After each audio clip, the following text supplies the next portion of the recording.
Bonjour everyone, Pantoufleee here today for another episode of Before the Nerf, and today we talk about the almighty, the tank everybody loves but still nobody plays anymore because of the Smasher, aka the KV-2.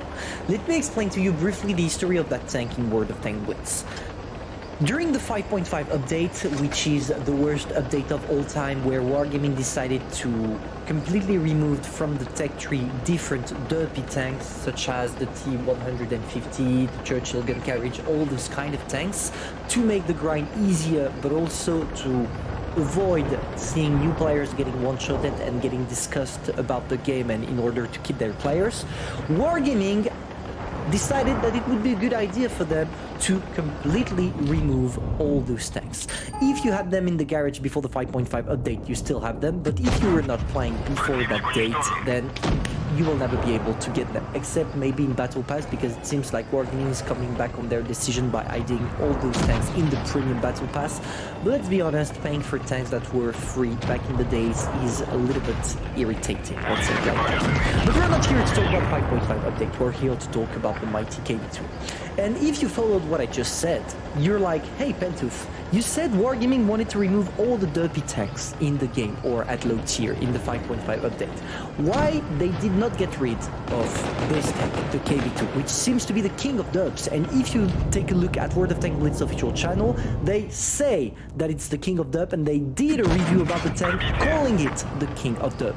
So Wargaming was aware of its derp abilities. Let me give you the answer.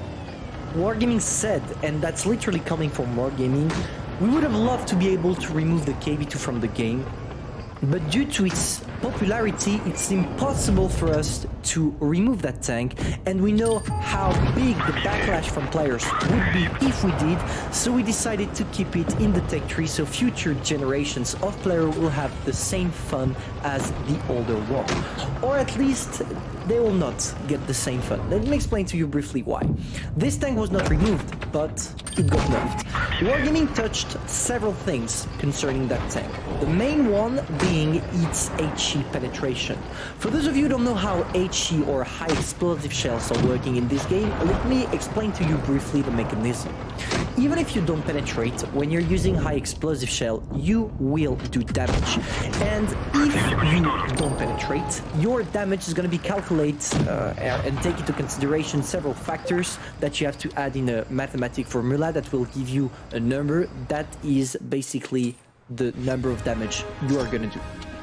Talking about that, what happened with the KV-2 is basically that with its previous HE penetration, which was around, I don't remember if it was 84mm or 94mm or even more, but with this HE penetration, you still were not able to penetrate your targets, at least tier 6 heavy. Obviously, you will be able to penetrate frontally tier 6 light, tier 6 medium if they are lightly armored, or even tier 5, and not all of them, not the well-armored tier 5. But you did not have to penetrate to be able to one-shot them, and that's where it became a problem.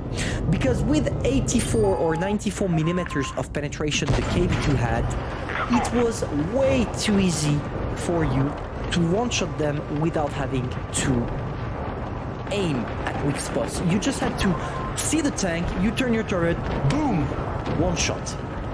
And Wargaming wanted to remove that ability from the KV-2 to make the gameplay experience for new players a little bit better. Because obviously, when you're a veteran of that game, you know that you have not to stay in front of a KV-2.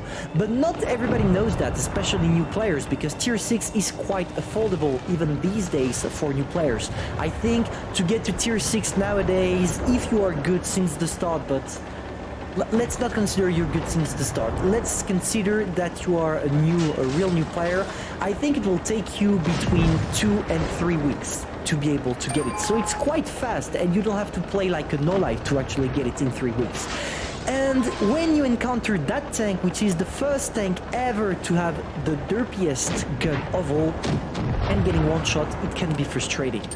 Therefore, Wargaming decided, you know what, we are gonna nerf it without really nerfing it by removing its HE penetration or decreasing its HE penetration. It allowed two things. First, it's not possible anymore to be able to one-shot your targets without penetrating, because obviously if you penetrate your HE, you will be able to.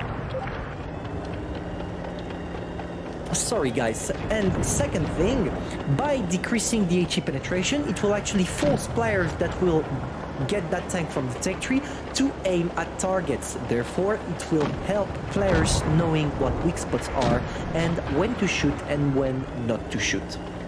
It's an extremely good idea by Wargaming to removing the HE penetration, or at least it could be one. Nowadays, we have the premium version of the KV-2, which is the Smasher, which is a way better version of the KV-2. And I know a couple of people that were in love with the KV-2 that simply stopped playing it when the Smasher dropped out. And that's totally logic. I mean, who would like to play the KV-2 that has one of the worst guns ever? And by the way, we're going to talk about the statistics right now.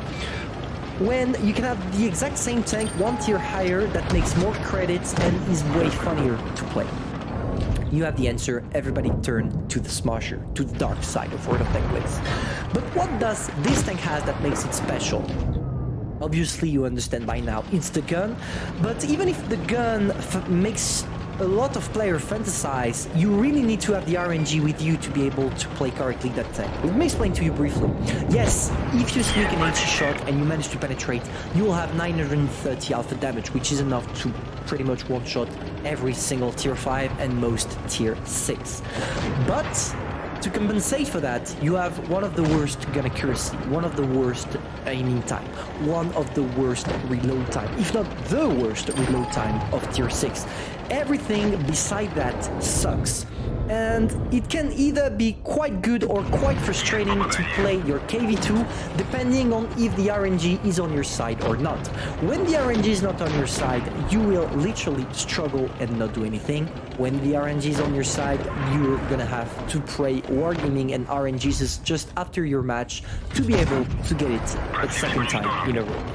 So obviously, this tank is not made for everybody, but something we can all agree on: when the RNG is with you, yes, this is one of the most awesome tanks to play at tier 6. So if you did not unlock it yet, I would like you guys to give it a try and tell me your feedbacks. Tell me what you think about the KV-2 nowadays. Do you regret Wargaming nerfing the HE penetration of that tank, or don't you care? Let me know in the comments. Hopefully I'm gonna see you soon for a new video, and if you enjoyed, you know what to do. Feel free to subscribe, like and share. Bye guys.